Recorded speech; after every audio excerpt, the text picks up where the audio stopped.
Number 1. You know, Buff and Shine makes a quality pad right here in the United States of America. That's right. We're very proud of that. America all day long. America all day long. We harvest the foam, and it's like, you know, it's like an oven with bread. You know, That's right. It just you put your yeast in, you put your ingredients in. Something like that. You watch it rise, you watch it expand, you watch it do all the fancy stuff that I don't understand, but I know it polishes paint. And of course, then you have where it was here in America, all American products, and everything else that goes along with it. And we're very proud of that. We are. So, America. America. Number 2, Buff and Shine's affiliation with the International Detailing Association, known as the IDA.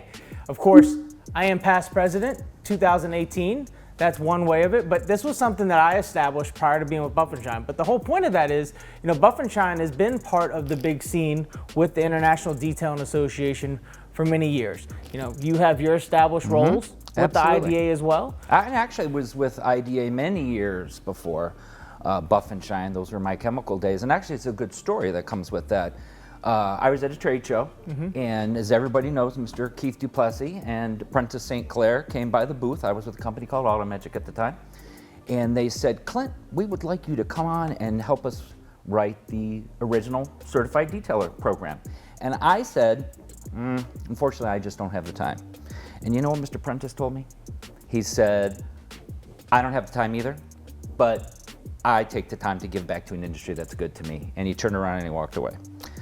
Bothered me for all night, didn't sleep.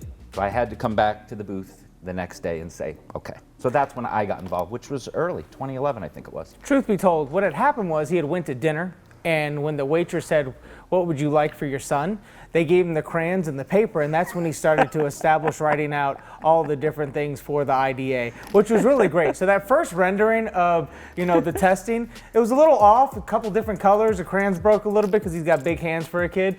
And so, I mean, it worked out well. But as you can see, the value of Buff and Shine, you know, they've been invested because they've invested in people who have established with the IDA in leadership roles and to, you know, help grow the industry. And we're also part of the Founders Club as well. So, absolutely. You know, we have deep roots as a whole, not just individually, but as a whole company as well. Anything that Buff and Shine can do for the International Detailing Association, we do. We support 100%. Numero 3. Justin, it's a very interesting story, I think, how you came to Buff and Shine, and I'd like to hear a little bit more about it, or maybe our audience would. Yeah, so I was actually at Detail Fest in 2015, I want to say, and really wasn't a whole lot of detailers in the industry as the talents for different brands and manufacturers. That was kind of a new thing. The only one that really established that successfully was Mr. Rennie Doyle himself. Rennie. So this was something that was, you know, a new territory to say. Yeah. And they were looking into bringing on somebody that had a good resume and track record. And it was my early years. I mean, I had established quite a few things between going through trainings, being part of the Mother's Polish team, establishing a relationship with them, Detail Mafia, you know, quite a few different brands. So I guess I was growing at that point enough to where I got the recognition to where I was approached and they asked me, hey, what do you want to do? And I said, well, I don't know. So I consulted with some of my mentors to say, hey, this is what I have in front of me as an opportunity. You know, what can we do with this? Because there was no position. Yeah. So we had to kind of make a position, you know, kind of fill the void kind of thing. And so with that, you know, I went back to Rich and I said, you know, this is what I would like and this is where I'd want to go and we'll feel it out from there. And I got a 1-year contract and his next statement was, what's your shirt size? Sounds like Rich. Yeah, Sounds but like you know, Rich. with everything, you know, all the hard work as being a, you know, operator myself and starting my own detailing business in '08, I never foreseen any of this coming about. This was not like something that I pushed for and something, this all just naturally and organically happened over time with everything. But I think because I built that resume for myself, it led me into those other opportunities which established me with Buff and Shine, which they saw the value in me. And then from there, we built a relationship that I think built value for the total brand. Yeah, it's a relationship business, as you know. And, you know, that was one thing that I really had the benefit of doing is, with the various positions I had regionally, I covered a lot of different parts of the country. So coming on to Buff and Shine was natural because I knew people on the West Coast, I knew people overseas, that type of thing. And I think that the experience that I had, in liquids and the training aspect and that type of thing really made me a good fit to bring on at the time. Plus, I was living out east at the time. They needed some representation out east. And then obviously, you and me and Julio, we just have synergy. And it's been really a lot of fun. Working for Buff and Shine is just a ton of fun. I think we have a great time. Yeah, I think, in between the resume of, what you've established, what I've established in my short time, because I'm still, I think, new to the industry, 13 years of being in business, but yet I didn't get involved in the industry till late 13, early 14. So yeah. I'm still, 7, 8 years within that time frame. Yeah, compared enjoy to it. you. I was the pup in the industry at one time too. Yeah, I know. Enjoy I it. mean, yeah, I think you were still in the industry when I was born. So I mean, but Did I already say cut? Number 4. We on 4? The podcast, the Reflection Artist podcast it is, which of course we host every Wednesday between 12 p.m. and 1 p.m. and that's East Coast time for me, of course.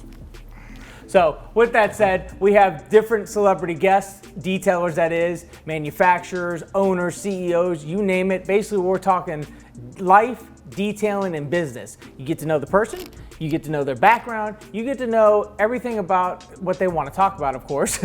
There's some things that they don't want to touch on, new products, things like that, Do's and maybe don'ts. family matters, yeah. However, it's one thing that gives back to the industry that Buff and Shine's doing that we're able to establish once a week, guaranteed. And we should say how we thought of that. Yeah. So yeah. as everybody knows, this thing called COVID came along. And, I obviously wasn't traveling, so I was watching a lot of podcasts and things like that. I thought they were great. And Justin, being on contract with Buff and Shine, his contract happened to be up in April, right after COVID started. Mm-hmm. And we thought, okay, Justin does a lot of our shows. He's our face man. We can't go anywhere. So what are we going to do? So Justin and I craftily came up with a list of things to make sure that we kept Justin happy. And one of those things naturally was a podcast. Yeah. And I remember thinking, this is something he's not going to be good at. Wrong. Is there anything this guy can't do? I think the podcast is really cool though, because one of the things that you and I decided is that it's not going to be the Buff and Shine promo hour necessarily. No. We want to talk about the industry. We want to give back. We want to have, industry icons, manufacturers, detailers, big detailers, Yep. small Yep. detailers, women in detailing, everything that is good about this industry. Yeah, and we people want to promote know it. who's hosting it. People know the brand that's powering it.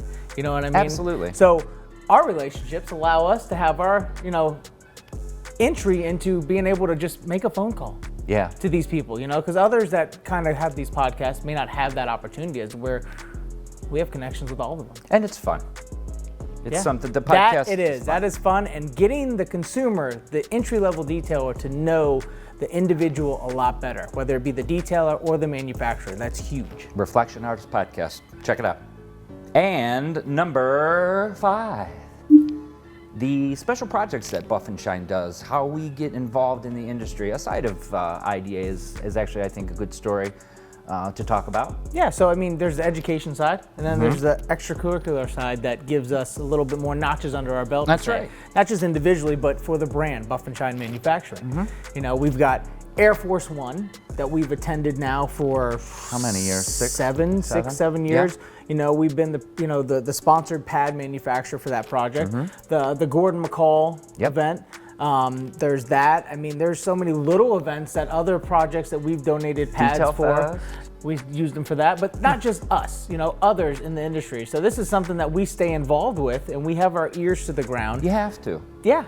You have to. We want to be involved in those types of projects, and we're very happy to be chosen to be those And types that's of and that's it. We're not there just knocking on their door saying, hey, use our Yeah. pads for this project, use our pads, please. It just, again, comes back to the relationships and They being call us. honest, genuine, and just being able to, hey, if you need something, we got your back. Absolutely.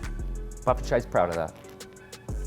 So I hope this gives you some insight on the big picture of what Buff and Shine has done for the industry and is, of course, currently doing for the industry. And hey, if you have questions, comments, anything that you need to that you want to say to us, leave some comments below. And thanks for tuning in. We'll see you next time.